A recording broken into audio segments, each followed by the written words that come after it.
Yo, what's up? It's your boy Steve Ole County Rideshare. Alright, guys, a couple things I want to talk about.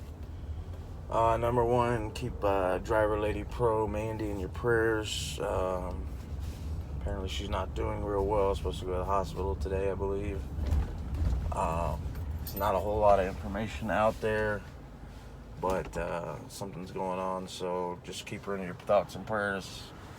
And if you wouldn't mind, just pass the word along and share it with your rideshare peeps and anybody in general, anybody and everybody you could talk to.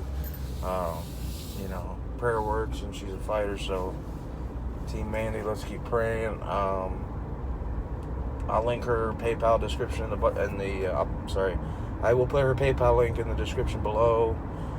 In case anybody wants to send her some money, help her out with her medical costs, things like that. She's been sick for a while, guys. She was fighting it. She got better, and now I guess apparently there's some complications. I don't have a lot of information on it. Moving on from that, I want to talk about the future of rideshare, my thoughts on it real quick. And I'm not making this video because McLovin, the liar, makes a video about Chicago. Uber and Lyft ending in Chicago or some bullshit like that. It's more clickbait, guys. Just more to draw people to his channel. No, Uber and Lyft are not ending in Chicago. I'm not even in Chicago, and I can promise you they're not ending in Chicago. That's one of their best money-making markets, okay? There is a proposal tax. I encourage you to go check out Rideshare Revolution's video yesterday or last night about Uber Pro versus Lyft Pro. He does address that. He breaks it down on the map. Geo does, as far as the proposed tax, which would be pennies on the dollar, guys. They would be passed along to the rider if they were to request an Uber or a Lyft or even a taxi in some cases.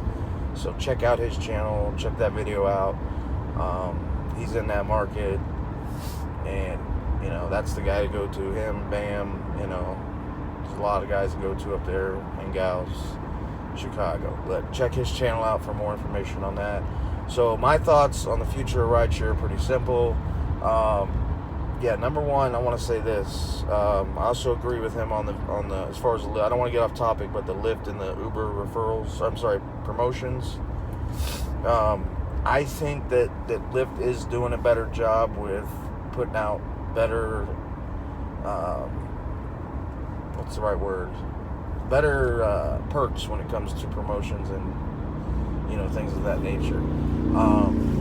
Like, for example, now you can trade points in for cash. Like we get Uber points to get to different tiers. Well, you do the same thing on Lyft, but now you can trade in your points and you can basically cash them out. So I love that option. They have a really good plan on there too. I think it's for some phone carriers.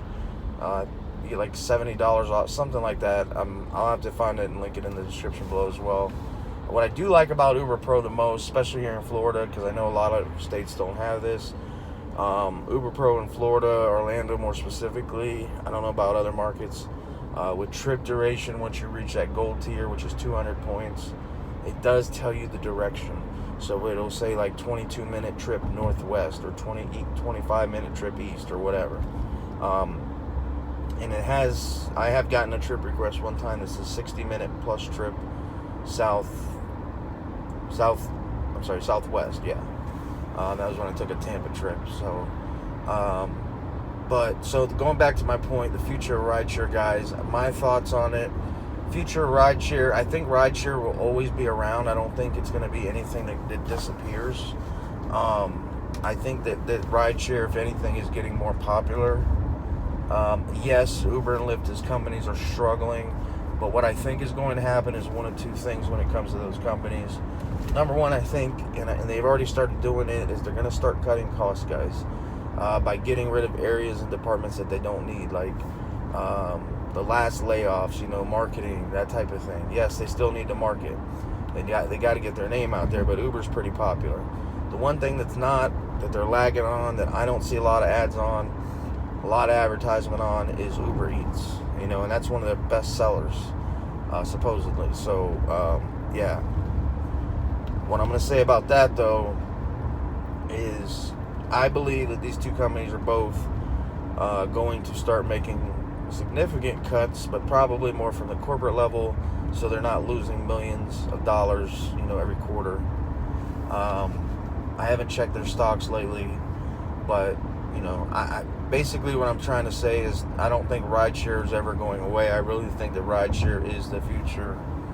Autonomous vehicles could be in the picture, but my thoughts on that are a little bit different, so I'm not even going to talk about that. I do think, though, that Uber and Lyft are definitely hurting on the taxi companies for sure. There's no doubt in my mind about that. So you guys out there, especially you full-timers, I mean, yeah, you could be deactivated for one for one false report. That's why it's real important, like Dustin always pushes and says, and it's true, you need to have a dash cam, guys. You need to have something to back up your story. Also, excuse me, as Uber and Lyft grow as companies, they are spreading out to different regions. They're opening up to different areas. I believe somewhere in Alaska, they're not quite fully up and loaded yet, but they are heading that way. So, I don't see these two companies. Let me just put it like this in a whole, and I'm not trying to make this video too long. I don't see rideshare ending ever. Now, whether that means Uber and Lyft will still be managing the apps and managing whatever happens, I think so. I just think they're going to make severe cuts. We've already seen it with Lyft, especially in Florida here, to have a vehicle, 2017 or newer. So they're putting it where you have harder restrictions to join Lyft. You have to have a 2017 or newer in Florida to sign up on the platform. If you have anything less than a 2017, if you're already signed up as a Lyft driver, then you're already grandfathered in. But like example for my car, 2017 Camry, so obviously I qualify. My wife has a 2016 Nissan Rogue, and I cannot add her car to the platform. So if you're an existing driver and you have a 2017 or newer, then you're grandfathered, or I'm sorry, 2017 or lower, or whatever, you're grandfathered in. But if you try to go on and become a new driver and you don't meet that qualification, you're not going to be able to do that.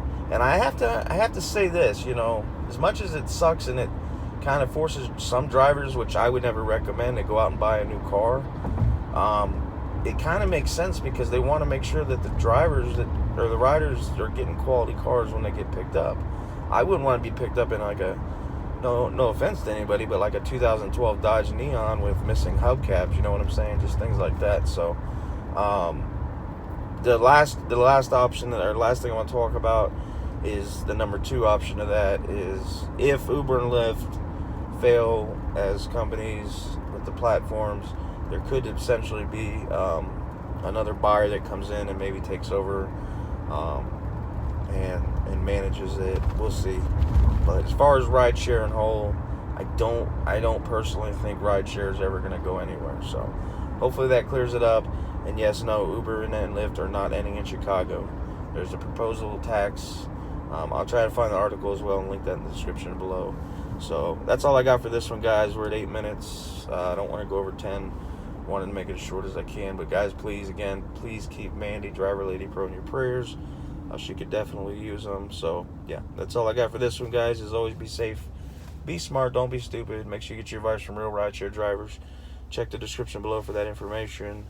Any questions, comments, concerns, drop a comment below, send me an email, and be here to help you in any way I can. Sorry guys, just waking up. So all right, till next time, keep Uber and lifting and gigging on. Later, guys.